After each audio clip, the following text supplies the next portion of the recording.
ঈদের লম্বা ছুটিতে ফাঁকা রাজধানীতে নগরবাসীর নিরাপত্তায় বাড়ানো হয়েছে গোয়েন্দা নজরদারি। দিনরাত কাজ করছে শতাধিক টিম।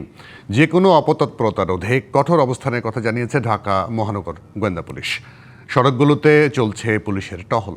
এমন পরিস্থিতিতে শান্তিপূর্ণভাবে ঈদ উদযাপন করতে পেরে জনমনেও রয়েছে স্বস্তি।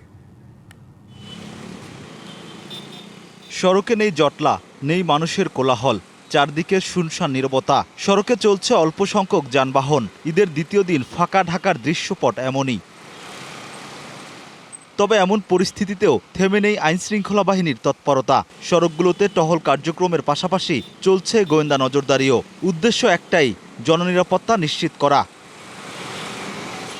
গোয়েন্দা পুলিশ বলছে, দিনে রাতে ১৩০টি টিম নগরবাসীর নিরাপত্তা নিশ্চিতে কাজ করছে। মানে দিনে ৮০টা, রাত্রে ৪০টা, এই ৪০টা টিম। তাছাড়া স্ট্যান্ড বাই 2টা টিম আছে। কেউ যদি আমাদেরকে কোনো সময় কল করে বা কোনো সাহায্য, আমরা কিন্তু তাৎক্ষণিকভাবে এটা রেসপন্স করি। তাৎক্ষণিকভাবে কোনো লোককে যদি দেখি যে কোনো ব্যাগ বা সন্দেহজনক চলাফেরা করতেছে, আমরা তাকে ডেকে জিজ্ঞাসাবাদ করি, তার আসার কারণ জিজ্ঞাসা করি, বা তার ব্যাগে কিছু থাকলে এটা দেখি। এটা আমাদের আইনগতভাবে এটা আমরা চলতেছি। আপনারা জানালেন, এটা আমরা অবশ্যই, আমি ঊর্ধ্বতন কর্তৃপক্ষের সঙ্গে কথা বলে এটা আরও বৃদ্ধি করব। টানা ছুটিতে ফাঁকা নগরীতে চুরি ছিনতা নিয়ে শহরবাসীর মনে যে শঙ্কা ছিল, নিরাপত্তা বাহিনীর তৎপরতায় তা অনেকটাই কেটেছে। না, চুরি ছিনতার ব্যাপারে এই পর্যন্ত আমরা এখনো পর্যন্ত কোনো ঘটনা আমাদের চোখের সামনে আসে নাই। আর এখনো ওইভাবে আমরা কোনো নিরাপত্তা ঝুঁকিতে আছে এরকম কোনো কিছু আমরা এখনো পর্যন্ত দেখি নাই আর কি। হ্যাঁ, স্বস্তি ফিল করতেছি আমরা।